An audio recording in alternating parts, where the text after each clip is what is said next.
C'est parti. Donc, bonjour à tous et à toutes. Moi, je suis le docteur Grand. Je travaille en réanimation à l'hôpital de Libourne, à 30 km de Bordeaux, où on anticipe depuis de nombreuses années au DU de CEC de Bordeaux, historiquement sur des logiciels de mise en place de surveillance d'épuration extra-rénale. On faisait ça déjà du temps de Gérard Janvier. Et donc, sur les échanges plasmatiques en réanimation. Alors, dans les sommaires, on va voir, globalement, donc j'ai pas de conflit d'intérêt en dehors de la société Baxter, qui, gentiment m'a invité à venir en tant qu'expert sur certains congrès, notamment le CAPSO. Dans le programme, on va voir donc ce qu'est un échange plasmatique thérapeutique, quels sont les principes, des exemples d'indications en réanimation médicale et polyvalente, et le développement actuel, depuis quelques années en transplantation. Et puis en pratique, comment ça peut se passer, dans la vraie vie, un échange plasmatique. Donc, on va prendre quelques définitions. On parle de plasmaphérèse, c'est stricto sensu l'ablation du plasma. L'échange plasmatique lui-même, c'est le fait d'enlever le plasma et de le substituer, avec une compensation, donc un soluté de substitution, qui, selon les indications, pourra être, c'est pas un scoop pour vous, j'imagine, soit de l'albumine, soit du plasma. Et donc, on parlera à ce moment-là de TPE, d'échange plasmatique thérapeutique, pour nos patients. Alors, quels sont les principes? Globalement, on a des échanges plasmatiques faits dans les établissements français du sang, mais s'il s'agit souvent de machines à centrifugation, avec l'entrée du sang d'un côté, on centrifuge, on va sortir le plasma et on va restituer ensuite le culot de centrifugation au patient. Dans nos services de réanimation, c'est souvent pas possible, on n'a pas de centre d'établissement du sang, ce ne sont pas les mêmes machines. Par contre, on a des machines pour faire de l'épuration extra-rénale en continu, que ce soit en mode hémofiltration ou en mode dialyse continue. Et donc, on va utiliser les mêmes machines qui souvent vont avoir le logiciel qui nous permettent de faire ces techniques-là. Globalement, il s'agit d'une épuration de type hémofiltration. Je vais avoir, je ne sais pas si vous voyez ma flèche, on va avoir le sang qui va aller dans une pompe à sang, passer d'un côté de la membrane. La qualité de cette membrane, on reviendra dessus, va faire que c'est du plasma. Le filtrat qu'on en aura, ce sera du plasma, avec évidemment un détecteur fuite de sang. Et puis, on va compenser encore une fois en post-membrane, soit avec du plasma, soit de l'albumine. Les membranes, en voici un exemple, avec des pores entre 0,3 et 0,5 micromètres, sachant qu'il faut éviter que le plus petit élément cellulaire, à savoir la plaquette, puisse y passer, sachant qu'on sait que cette plaquette, elle est extrêmement plastique, elle peut modifier sa forme, et donc il faut que les pores soient inférieurs au tiers du diamètre. C'est pour ça qu'on est à 0,3 ou 0,5. Bon, qu'est-ce qui va être épuré avec tout ça? Eh ben, c'est la majorité des choses. Tout ce qui est urée, évidemment, créate, sodium, potassium, etc. Mais également l'albumine, les immunoglobulines et même les bêta-2 lipoprotéines à 2400 poids moléculaires, 2 400 000 poids moléculaires, qui vont être épurés et on verra tout à l'heure quelques exemples de ce que ça peut donner dans l'ultrafiltrat. Voilà le type de membrane. Donc on imagine des gros pores, on l'a dit, qui vont laisser passer de très grosses molécules. Mais attention, plus il y a de trous, moins il y a de gruyère, comme on dit en Franche-Comté, ce qui va vous expliquer la fragilité de cette membrane, qui va pas pouvoir vous autoriser des débits sanguins et des modes de traitement très importants, parce que la membrane va être très fragile et risque de casser. On imagine bien que le comté d'un côté, c'est pas la même chose que les mentales. Attention également, ces gros pores, c'est une filtration qui va être tangentielle, on le comprend, donc avec des pores qui vont être agressifs pour les érythrocytes. Et donc il va falloir, absolument avoir un débit laminaire le plus possible, pour, éviter les hémolyses qui peuvent être associées dans ce mode de traitement. Combien épurer? Alors on est sur une base théorique, globalement entre 1,3 et 1,5 fois la masse plasmatique. Donc on a des abacs, c'est 70 ml fois le poids fois 1 moins l'hématocrite et globalement on va être entre 60 et 70 millilitres de volume à échanger pour un patient. On considère qu'avec un échange, on va éliminer 65 d'une substance, si cette substance n'est pas synthétisée dans l'interface, bien évidemment, dans l'intervalle. Et donc, on pense qu'avec 2 échanges, 2 fois la masse plasmatique, on va épurer 86.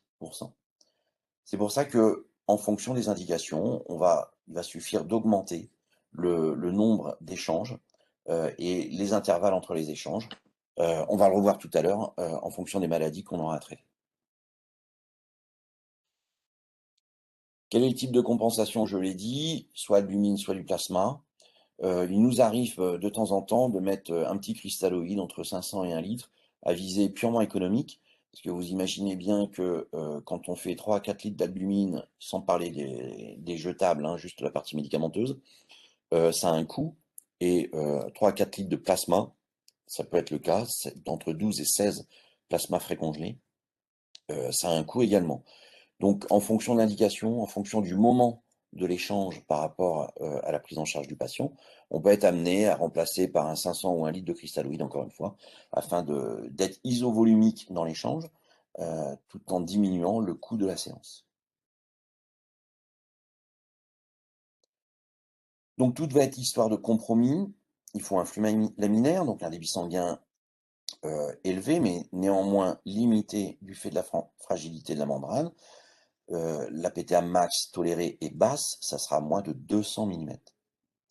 Le débit du volume échangé donc, doit être raisonnable. Et donc là, entre la PTM à préserver pour le débit du volume et la durée de la séance, plus le débit est faible, plus la séance va durer longtemps. L'anticoagulation, on reviendra dessus, c'est héparine ou citrate, bien évidemment. Les solutés, j'ai parlé des coûts à l'instant. Respect du volume à échanger. Le poids réel ou au poids ajusté. Évidemment, on ne va pas faire. J'aurai un exemple tout à l'heure sur un patient qui faisait 140 ou 160 kg à son arrivée. Faire des échanges plasmatiques sur la masse du poids réel, ça paraît pas raisonnable parce que ça serait trop important en termes de coût. Et on n'est pas sûr qu'en plus ce soit judicieux, étant donné que la masse qu'on échange là, c'est la masse lipidique. Enfin, la masse qu'on veut échanger, nous, c'est le volume plasmatique, et c'est pas la masse lipidique finalement.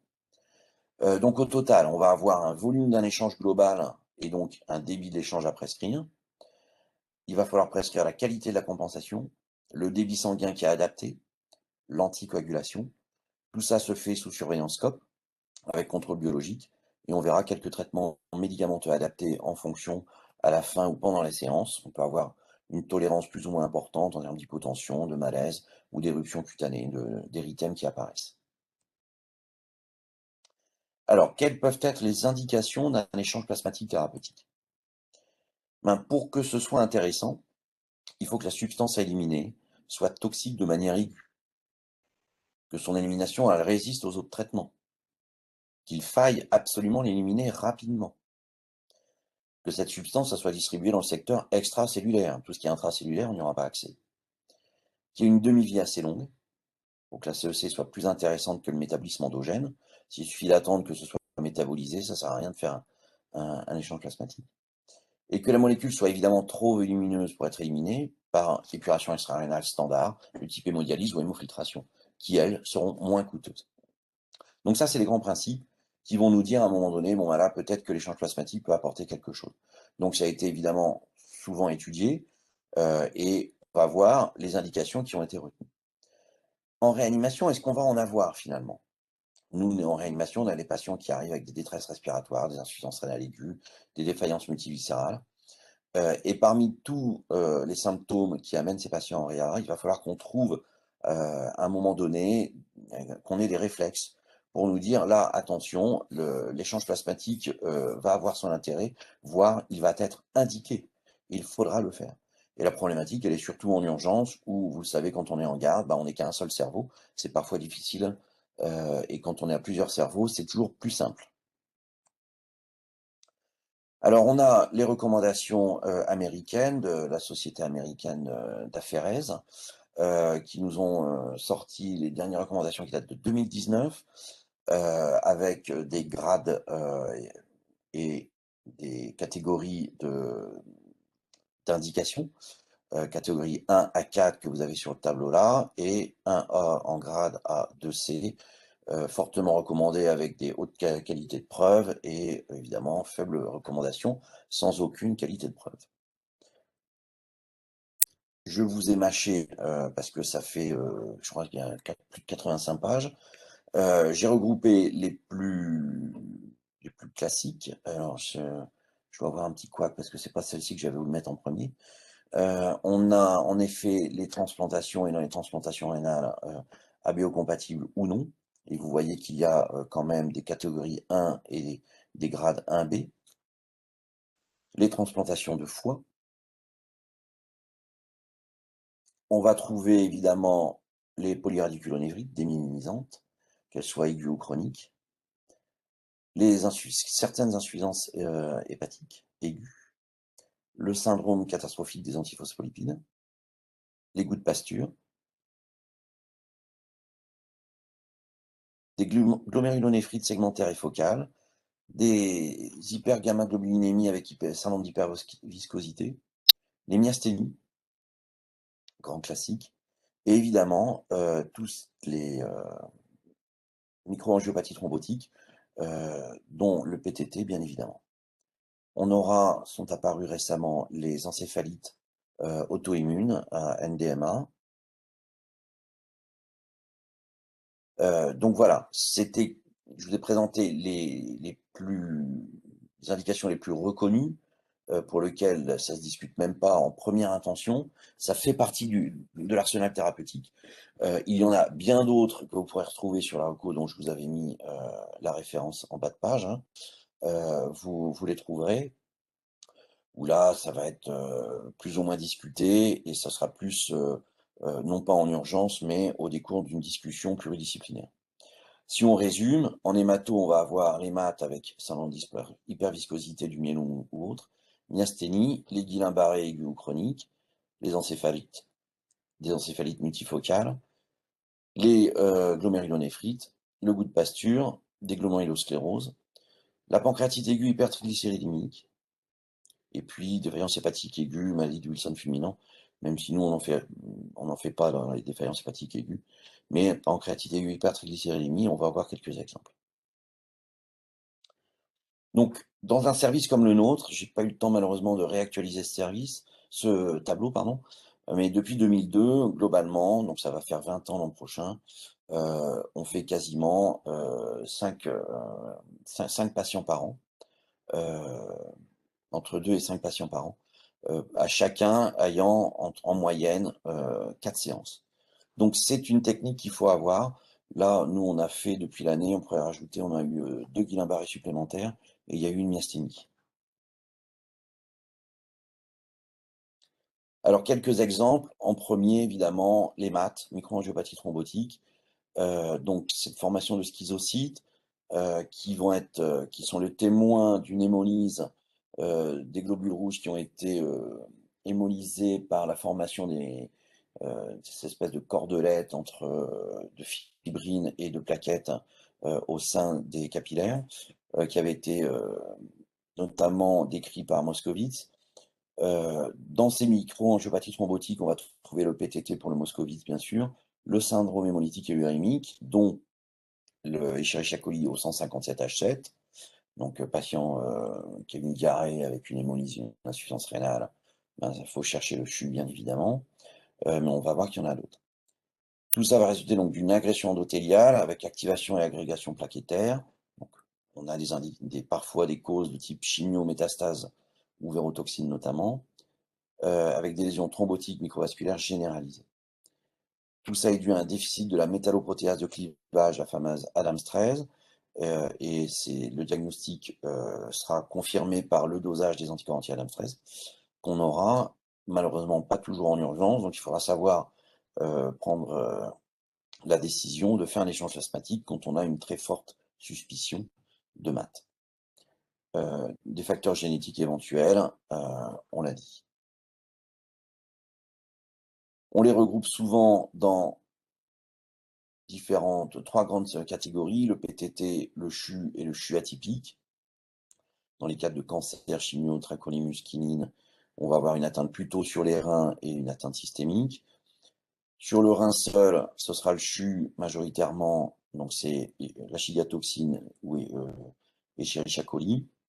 Et puis le PTT sur le vrai déficit en ADAMS13, qui seront des thrombies plaquettaires systémiques, encore une fois, qui peuvent être gravissimes.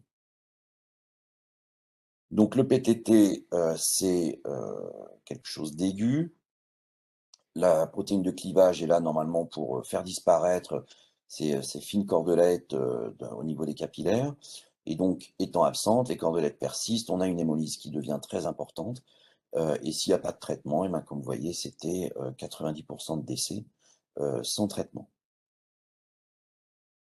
Le diagnostic, c'était sur le contexte, thrombopénie profonde, purpura, ecchymose, hémorragie extériorisée, néolytique de type mécanique, avec une aptoglobine effondrée, des LDH augmentés, et une recherche de schizocytes qui va être importante. Une hyperthermie, une insuffisance rénale. On l'a dit, 90% de décès.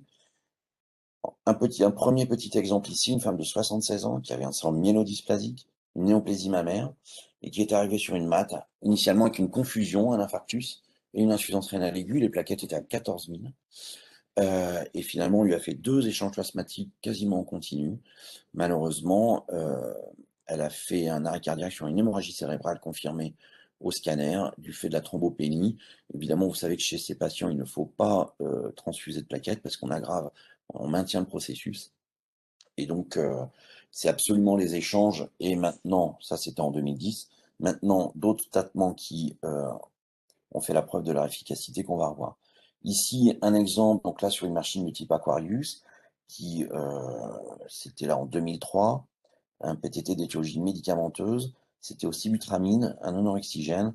On voit que cette dame avait quand même un surpoids au minimum, si ce n'est une obésité. L'avantage de l'Aquarius qu'on avait, c'est qu'on pouvait mettre tous les plasmas sous la machine, ce qui était assez confortable. Là maintenant, la survie de ces traitements, c'est 80% de survie à 5 ans. Pendant un temps, on faisait juste des perfusions de plasma. On a compris qu'avec les échanges, c'était mieux. On enlevait l'élimination des multimères et les éventuels auto-anticorps. Et puis on rapporte du plasma chez ces patients qui en ont besoin, puis on rapporte de la protéase de clivage. Les échanges dans cette indication, c'est quotidien, voire bi-quotidien. C'est adapté à l'état clinique. Et on revient sur la même posologie de tout à l'heure, hein, 40 à 60 ml/kg. Probablement qu'on fera 60 en début de prise en charge. Et puis, on fera un peu moins secondairement. L'immunothérapie et les corticoïdes sont arrivés il y a quelques années maintenant.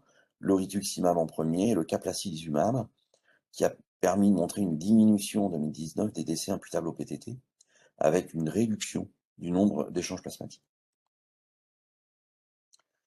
Donc ça, c'était sur l'American Society of Dermatology, qui montrait bien que la prise en charge des PTT, c'est sur 2 piliers, et les échanges font encore partie hein, d'un des 2 piliers, avec l'ajout très rapide, évidemment, après la réalisation du premier échange, de rituximab ou de corticoïdes, et le caplacizumab. L'idée du caplacis, c'est une molécule qui vient spécifiquement sur les cordelettes plaquettaires pour éviter la formation et en se fixant sur le récepteur, pardon, donc le caplacis étant un anticorps anti-facteur von Willebrand. En prenant la place, le facteur ne peut pas se positionner. À quel moment arrêter les échanges plasmatiques chez ces patients? Eh bien, c'est quand on a l'association des signes que vous voyez, disparition des signes neuraux, disparition des schizocytes, une normalisation des LDH en 48 heures, enfin plus de 48 heures, une normalisation de la thrombopénie plus de 48 heures, c'est-à-dire qu'on va attendre que ça reste au-delà de 150 pendant 48 heures avant de les arrêter. Il peut y avoir en effet un effet rebond. Et une correction partielle ou totale, mais qu'on voit quand même qu'il y ait un signal de la fonction rénale. Évidemment, donc je l'ai dit, le rituximab, le caplaci. Pour le CHU atypique, SHU atypique, c'est l'iculizumab qu'il faut utiliser. En janvier-mars 2020, donc c'est assez récent, on avait eu un PTT chez une femme de 52 ans, initialement ménométroragie. C'était son motif d'entrée à l'hôpital, avec un ralentissement idéomoteur assez important, une atteinte rénale, une anémie avec une thrombopénie. Le PTT a été authentifié. Elle a bénéficié de 13 séances au plasma avec du Ritux et du Caplaci. Malheureusement, elle est décédée donc au bout de plusieurs semaines. Elle était passée en réanimation, en surveillance continue à l'étage et elle était redescendue. Mais elle avait fait un arrêt cardiaque, elle a été massée 1 heure et malheureusement non récupérée, probablement sur un infarctus ou une embolie pulmonaire. On n'a pas eu la confirmation malheureusement du diagnostic. Les autres types d'indications de ces échanges plasmatiques. Alors en neuro, on l'a dit, les polyradiculonévrites. Alors je vous en ai parlé tout à l'heure. On a Stéphane, 47 ans. Ça va faire 1 an, la semaine, non, le 6 juin, ça fait 1 an qu'il est dans le service. Sur une polyradiculanévrite, chez un patient qui était obèse, à 160 kilos initialement, qui lui a bénéficié de 4 séances, 2 cures d'immunoglobuline. Donc les cures, c'est 4 perfusions à chaque fois, hein, et du rituximab, et qui malheureusement est donc trachéotomisé et donc totalement dépendant du ventilateur, même si on arrive enfin à récupérer un tout petit peu de motricité en proximalité, les épaules et un peu le bassin. En distal, pour l'instant, il n'a rien. Il arrive à faire quelques séances de respiration spontanée, mais c'est très très difficile. Donc des fois, on a des échecs, hein. C'est des formes gravissimes. Chez quelqu'un de jeune, ça peut être très très compliqué. Et donc là, Lorenzo, qui est arrivé plus récemment, mais qui est déjà reparti, 36 ans, il a eu une seule cure d'immunoglobuline qui n'a rien apporté. Et donc, au bout d'une semaine, on a fini par faire les 4 séances de TPE classiques. Et lui, il a récupéré, en prenant son temps évidemment, hein, cette semaine. Il a fait 1 mois de réanimation, 3 semaines en rééducation, et il a pu rentrer chez lui en bonne forme. Donc les échanges plasmatiques, ça prend encore tout son intérêt dans les polyradiculanévrites. Les pancréatites aiguës, donc on a ces photos historiques, 37 ans, hypertriglycéridémie, 111 grammes de triglycérides initiaux, qui était une dame qui est arrivée sur une pancréatite aiguë biologique et scannographique évidemment. Donc voilà ce qu'on a comme type de liquide dans l'ultrafiltrat. Donc évidemment là sur cette machine Aquarius, il faut tromper la machine parce que elle détecte des dépôts de fibrine et pour elle à ce moment-là c'est du sang, il y a quelque chose qui est pas normal, donc elle n'a pas envie de fonctionner. Donc comme on est plus intelligent qu'elle, on la trompe et on arrive à faire notre échange. Professeur Olivier Joannès-Boyau, un ami de longue date, nous a montré en 2020 qu'on était capable, je crois que c'était plus de 120 ou 130 de triglycérides. Ça, c'était en décembre, si j'ai bonne mémoire. Voilà, ce qu'on a dans l'ultrafiltrat, c'est quasiment du beurre ou de la margarine, quoi. On enlève beaucoup, beaucoup, beaucoup. Il faut plusieurs séances pour faire baisser les triglycérides. Mais quand une pancréatite aiguë est la conséquence d'une hypertriglycéridémie, c'est l'échange plasmatique qu'il faut mettre en place. Il faut enlever ces lipoprotéines. Alors, en péritransplantation, ça fait partie des indications qu'on voit de plus en plus maintenant. J'en parlerai assez rapidement parce que vous comprenez que moi, en hôpital périphérique, je ne fais pas de greffe, ni cardiaque, ni hépatique, ni rénale, bien évidemment.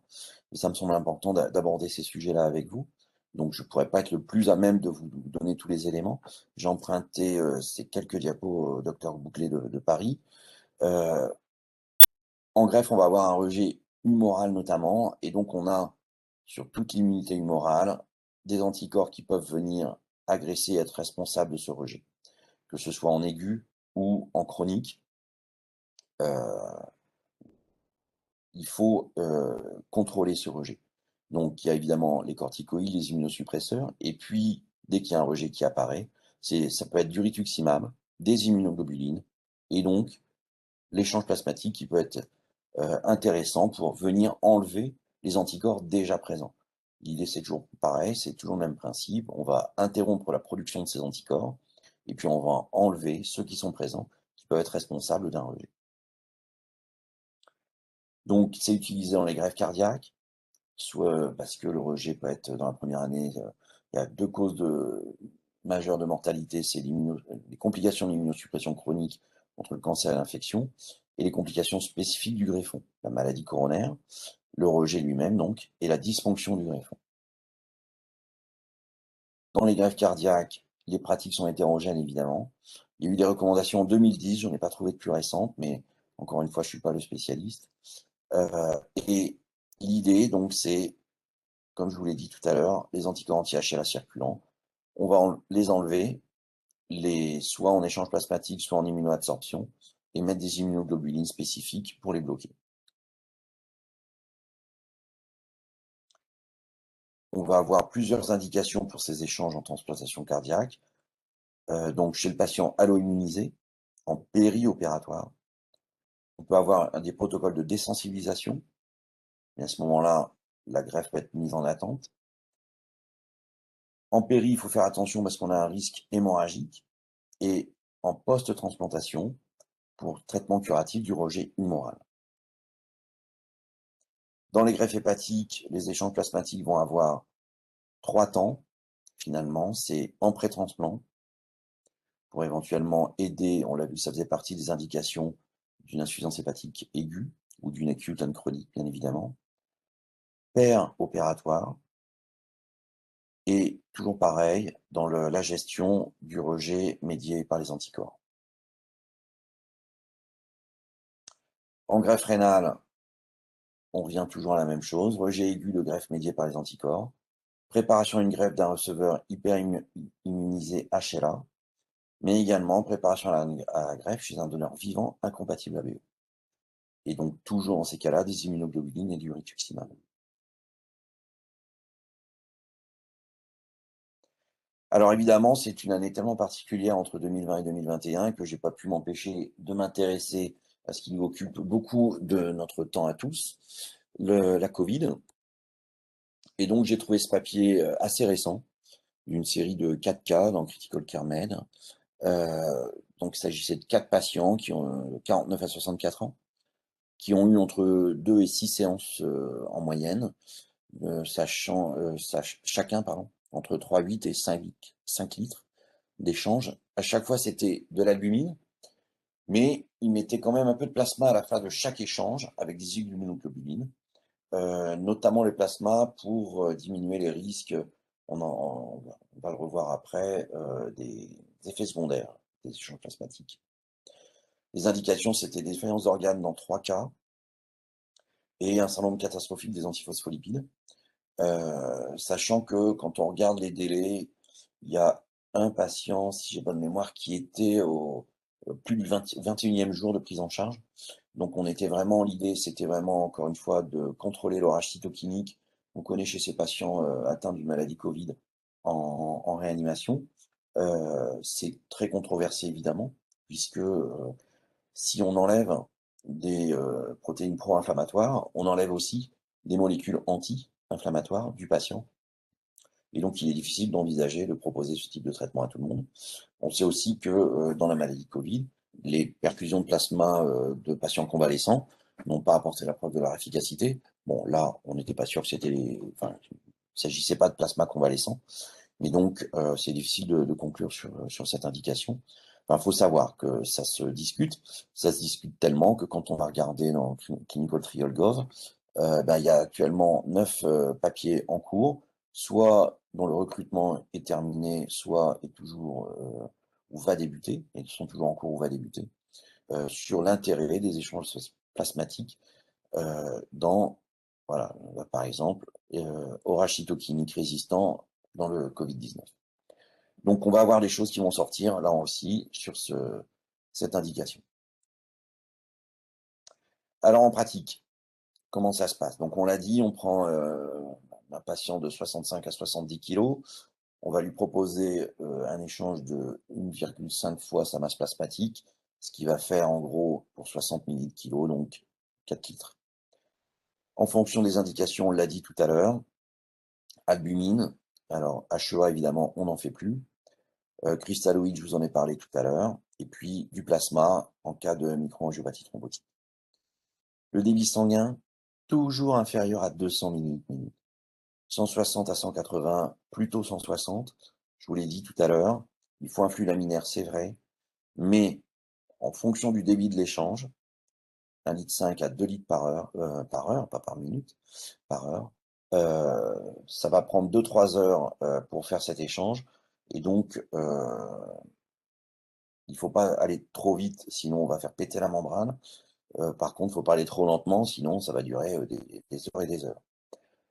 toujours pardon, dans le cadre d'un protocole. Donc ici, c'est un document qui est chez nous sur l'Aquarius, qui est un petit peu ancien, et on augmente le débit sanguin très lentement. On augmente le débit sanguin, on va remplir la membrane de sang et on augmentera le débit sanguin et on ne débutera le traitement et le débit d'échange qu'après. C'est-à-dire qu'on va tourner à un débit lent de 500 minutes pendant 10 minutes et seulement après on va augmenter toutes les 3 minutes pour arriver à notre objectif de 2 litres. Tout ça pour essayer de ne pas choquer ou brutaliser cette membrane. Je vous l'ai dit, plus il y a de trous, moins il y a de fromage. Alors voilà, c'est encore des photos de l'Aquarius, parce que moi j'aime bien cette machine. Je l'ai vue naître et j'ai grandi avec elle. Un avantage, alors ça c'est quand on a une pharmacie qui peut nous le proposer, des poches d'albumine, elles peuvent être reconfectionnées. Quand on a 4 litres à faire, une poche de 4 litres, c'est tellement plus simple pour le personnel soignant d'avoir une seule poche à faire.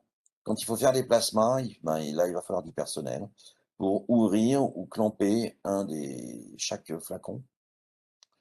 Et donc nous on avait fait mettre avec un petit fer à souder, un petit anneau, un petit cerceau qui nous permet d'accrocher les flacons d'albumine, c'est des bouteilles en verre, parce que là-dedans ça tenait pas très très bien, ce qui nous permet d'éviter que ça s'entrechoque et d'avoir, on peut mettre tous les flacons d'un seul coup. Là on a la Prismax, et donc on voit qu'on est obligé à ce moment-là de mettre, d'arrêter le traitement, de changer le flex et de remettre. Mais on y arrive très bien, hein, c'est pas un souci. Les logiciels seront adaptés, parce que quand on met un flacon en verre, il faut évidemment tenir compte du poids, de la masse du contenant, qui ne doit pas être inclus dans la masse échangée, bien évidemment.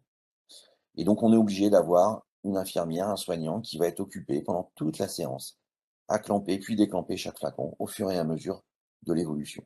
Et sur la Prismax, de devoir changer le flacon une fois qu'il est vide. L'anticoagulation, voilà, c'est la même image, mais cette fois-ci avec un flacon d'aluminium. L'anticoagulation, nous on fait très souvent héparine à bonne dose, sachant que la séance va durer 2-3 heures et que la quantité totale finalement va être faible, qu'une partie de l'héparine sera éliminée par la membrane. Donc il n'y a pas trop de risque pour le patient. Au moindre doute, on peut faire un contrôle de la coag en fin de séance. Il faut faire attention, il peut y avoir un effet rebond avec une coagulation au bout de quelques heures quand même qui réexplose. En règle générale, il n'y a pas de perte hydrique.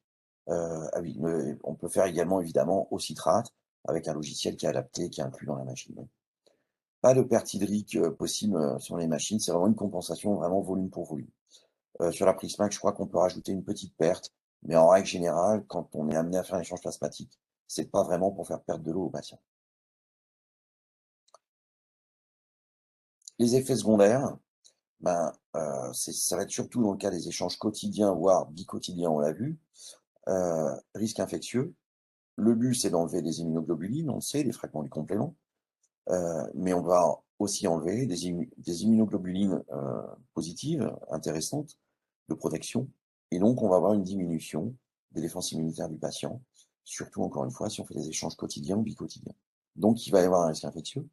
On va perdre des facteurs de coagulation, et en règle générale, il y a un effet, on perd d'un tiers, mais donc je vous ai dit un effet rebond 8 heures après, on a intérêt à reprendre une anticoagulation, si elle est justifiée bien évidemment, et de surveiller éventuellement le fibrinogène.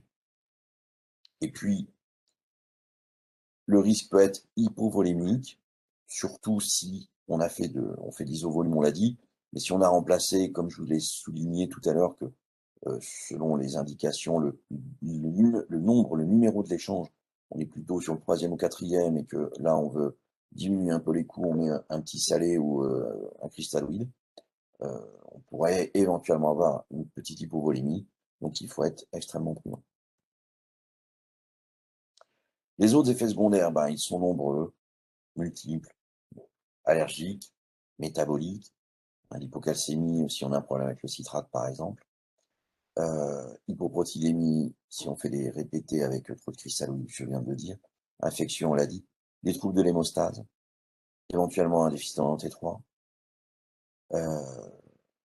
arrêt cardiaque, c'est quand même plutôt rare, On peut avoir des réactions, des frissons, hyperthermie, choc anaphylactique, c'était vraiment quand on faisait de la gélatine, mais on n'en fait plus. Par contre, petite réaction de type urticarienne, ça peut arriver, donc il faut se méfier. Nous, on propose parfois à nos patients un petit peu de polaramine ou un peu de corticoïdes en fonction de l'évolution et de la réaction pendant la séance.